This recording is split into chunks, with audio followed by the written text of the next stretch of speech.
Hello, everybody. Mackenzie here, and I'm here to review the official trailer for the upcoming West Side Story remake. That's right, we finally have another look at this upcoming movie musical. Can't tell you how excited I am and how anticipated I've been waiting for some more content. So, we covered the teaser trailer when it came out, and that was a big success. Everybody really liked our deep dive into that. So we're going to do this all again for this trailer. We're going to do a review. Plus, we will also be doing a shot by shot as well. So in the last video we did with the teaser trailer, we covered the plot, the creative team, and the cast. So if you want to know more about those details, so check that teaser trailer out. Now, let's dive right into this trailer. Fair warning, I will do my best not to spoil too much of West Side Story for the novices of the group who don't know the plot, have never seen the 61 movie version, or have seen a stage show adaptation. So I'll do my best. However, there are some points of my conversation here that will kind of tie into what's going on in the film. And I'll do my best to kind of give you as little info as well as giving you as much insight as possible. We'll see how we balance this. So, my thoughts on the trailer. So this is a great follow-up to the teaser. We are now getting the verbalization of some of the themes and concepts we saw being explored visually in the teaser trailer. So, like how the Jets' footholding in the community is being overtaken by new immigrant groups to 1950s New York City's West Side. And now this time, while we saw it previously with just some visual shots of like the signs changing in the stores and such, the mural of Puerto Rico being painted in the community. Now this time we're seeing it verbalized by Riff, who speaks these thoughts about how his community is losing their footholding to people who he doesn't really like, as he says. We also see just how Kushner is living up to what his goal was, which was to expand the community and make that a real focus of this adaptation. So we're not just seeing the world of the gangs, but we're seeing the world that informs the gangs. And that trailer in this trailer is certainly building upon that concept that was introduced in the first trailer, and now we're seeing that even further heightened with these great community shots. We see like the Jets out and around the community, the changing of shop signs. So it's going to get a better, clear image of that moment from the teaser trailer, and just kind of the world building that we're getting with like Bernardo going through the fabric area, the fabric market. So we're seeing all these kind of great little pulls and ways of building that community. So we're definitely seeing a lot more of the Jets and Sharks in their world, which is lovely. Just like the teaser trailer, we have another song being featured. So teaser trailer was Somewhere, sung by Rita Moreno. This time it is the Maria portion of the Tonight Balcony duet, sung by the wonderful Rachel Ziegler as Maria. And she sounds, I have to say, just bloody amazing. She's played Maria previously on stage, and her comfortability with the music and the lyrics is shown in how great she is and how she flawlessly moves through this portion of the song. Like she just effortlessly hits those high notes while coming right back down into her chest voice. It's wonderful. She sounds almost angelic, which is great because Maria often gets equated to being an angelic figure. So very good there. Her voice is matching her description. Yeah, we already see Maria will be far less passive in this version. Even though she is still very fresh and new to NYC, as she states in the trailer, she already is showing determination and independence and wanting to break away from Bernardo and his ways in this trailer. So we see the scene where in the 61 version takes place right after the dance, and Bernardo's lecturing her, and Maria just says, "Si, Nardo, si, Nardo."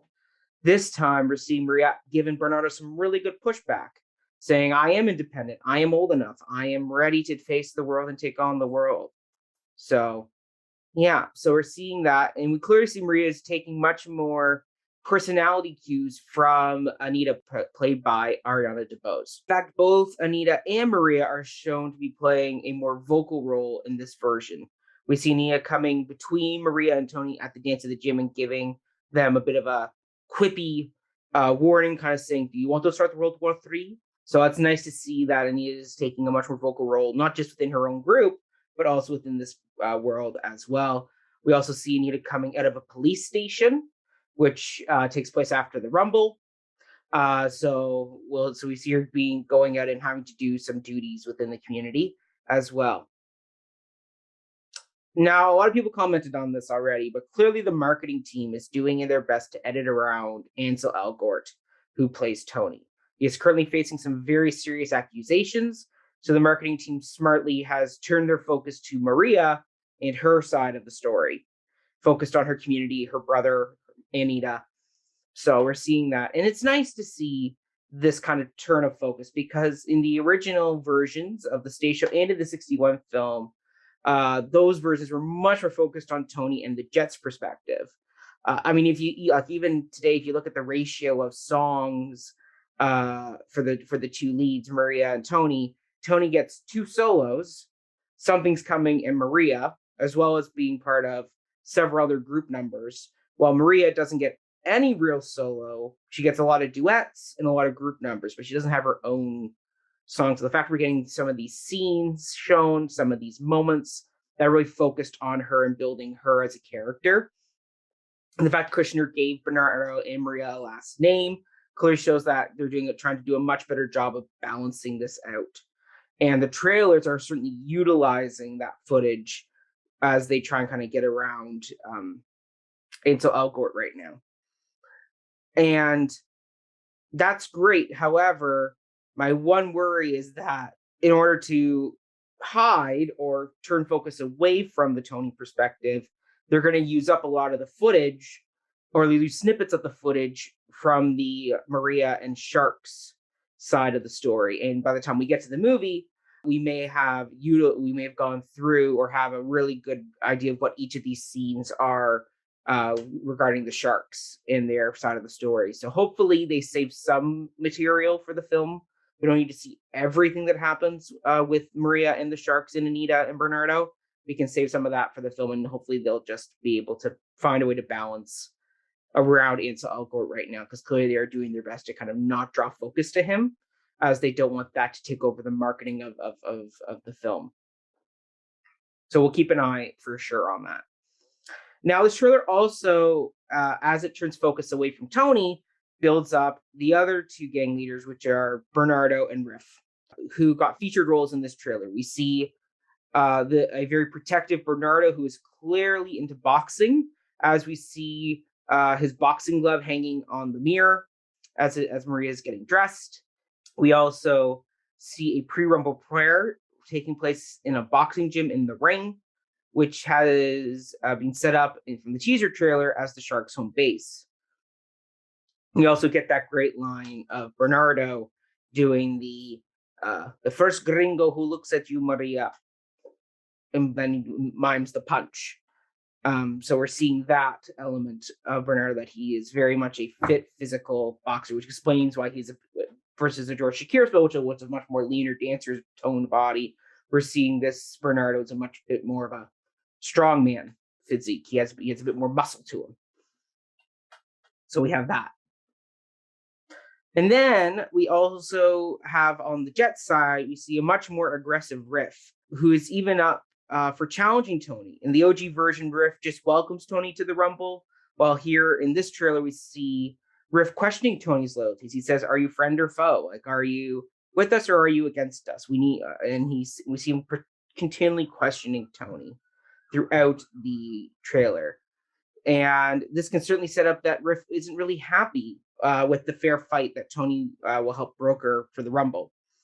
We also see that Riff and Tony during the trailer struggle over the infamous pistol that will be used later on in the climax of the film. So we see much less brotherly love between these two, which is an interesting dynamic to play. It's also interesting that this trailer features both Bernardo and Riff showing their prejudice. So this film will not favor one side or the other in the sense of the prejudice and racism that permeates the story. Both sides will have their drawbacks. Bernardo insults just as much as Riff does in this trailer. They both trade barbs in that sense.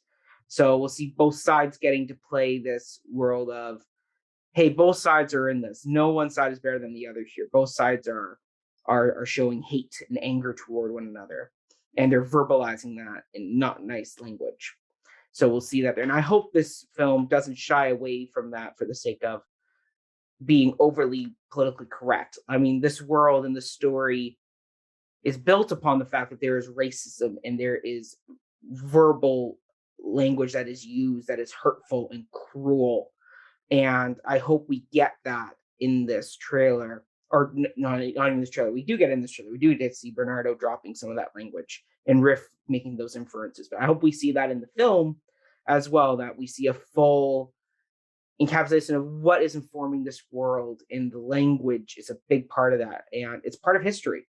These words, these derogatory terms were used in this time period. So while it may make us uncomfortable, it's important to see, hey, these words are used, and actually, you know what, sometimes they're still being used today. So not great.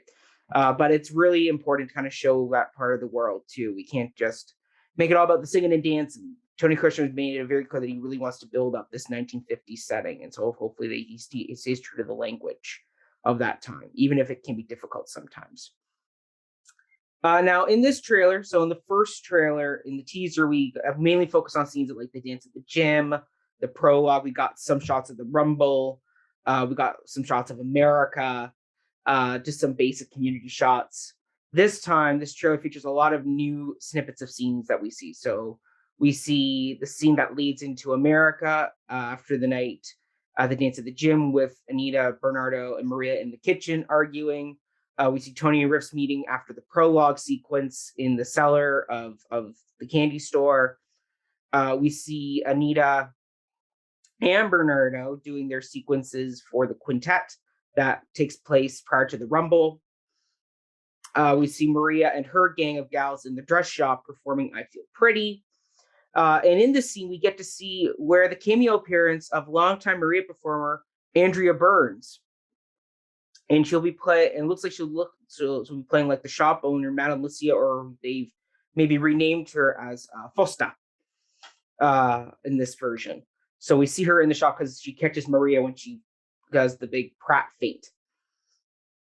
We also get to see other songs. We get to see scenes of like One Hand, One Heart, the beginning of A Boy Like That, where Anita makes the line in the sand saying, "If you go with him, you will never be forgiven." We also see like Valentina, who's the remade version of the Doc character. We see her having a conversation with Tony. Looks like it's in the evening, so it's probably post Rumble, and it's probably toward the end of the film. So we see her saying the lines of like, "Love is not worth life," that kind of line. So we get to see some more of her stuff. So we get to see, and we also get more scenes of like the Rumble, the prologue, the dance at the gym. We get to see some of those America. We get to see some of those scenes expanded for. We get some new shots of those moments as well. The film continues to be visually stunning. Oscar winner Janusz Kaminski continues to shine in this. I mean, one of the big comments is just how visually stunning it looks on screen. And it's so beautiful. Like some of these images that are my favorite include Tony in the shadows in the basement, and it visually just shows that he's torn between these two worlds, this light and this dark energy. We have Tony and Maria reaching through the bars of the balcony, touching each other's fingertips. And so that shows they're going to be reaching through, trying to break through barriers that are holding them apart. We also see that Kaminski is perfectly mirroring the coloring in some of the shot work that was done from the 61 film. So we see the shot from the One Hand, One Heart scene in the church this time, not the dress shop. And we see Tony and Maria going to hold hands with each other. And the way that stained glass hits the light, it looks like it comes right out of the 61 film. I almost did a double take and went, did they just reuse a shot? But it's a new shot. So it just looks so stunning. And I mean, also just the way the camera's being used, it's very much sticking with those old epic movies where you have these sweeping shots of the sets and the action sequences, and then you're also right down and gritty with the characters in the world. So you're really kind of getting that perspective. And that's what made some of those old epic movies great, like Lawrence of Arabia, Ben-Hur, is you got the epic sweeping shot that sets up the world, and then you get to zoom right in on a certain character living in this space. So we'll see that, and that looks great. Then on top of Tonight, we have orchestral versions of Tonight, as well as America show up in the trailer. So we hear the vamping, the from America, and that's after the first part of the trailer, which is where we get Rachel singing this, and that's the point. And then we get into this day in a life sequence, basically, where we see the Jets and the Sharks out in the community. They're setting up for the action of the trailer, and so basically we're getting that bit of moment, and it's really great seeing that they're tying the song America to community, and both communities, the Sharks and the Jets, both wanting to be in America and living that American dream. And so that's all there, and that song is great as an undertone and just pounds and gets the energy going. It's great. And then for the end of the trailer, we get this epic sweeping orchestral version of Tonight, and that helps string together all these dramatic shots from like Anita leaving the police station to the rumble, the prologue, the police chasing the gangs. We get a lot of these kind of great epic shots, all mixed in there with some really beautiful score, showing once again the power of Leonard Bernstein and his music for this, and why it's one of the most iconic scores of Broadway. You get to hear it. It's stunning. And I can't wait to hear it in a theater watching this movie. I'm sure it's going to sound fantastic. So overall, this is a very good follow-up trailer. It builds on the last trailer and will certainly build up the hype from this film. Spielberg and the marketing team are holding back on the songs, just like how they held back on revealing the dinosaurs in Jurassic Park. And so the anticipation will certainly continue to build for these big iconic numbers, which we'll see when the movie comes out probably. And I can tell already this film is on track to be a standout for me of the year, as well as I'm sure hopefully it'll be up for some major awards and be in award contention for sure. Now, we do have a part 2 to this trailer review. So if you go to our YouTube channel, if you're listening on our podcast feed, you can watch me do a shot-by-shot breakdown of this trailer, just like we did for the last teaser trailer. So take a look at that as well. All right. Thanks, everybody, for tuning in into this next step in our journey to Autumn and I seeing and reviewing this film in December. Let us know if you're excited for this film and what your thoughts were, either in the comment section on the YouTube video version of this review or in the podcast platform review section, or on our various social media pages. Check us out on Instagram, Facebook, and Twitter, all up Before the Downbeat. Don't forget to tune into our season 4 premiere episode all about the Aussian musical Wicked, which drops this Friday. Thanks, everybody. Have a great rest of your week.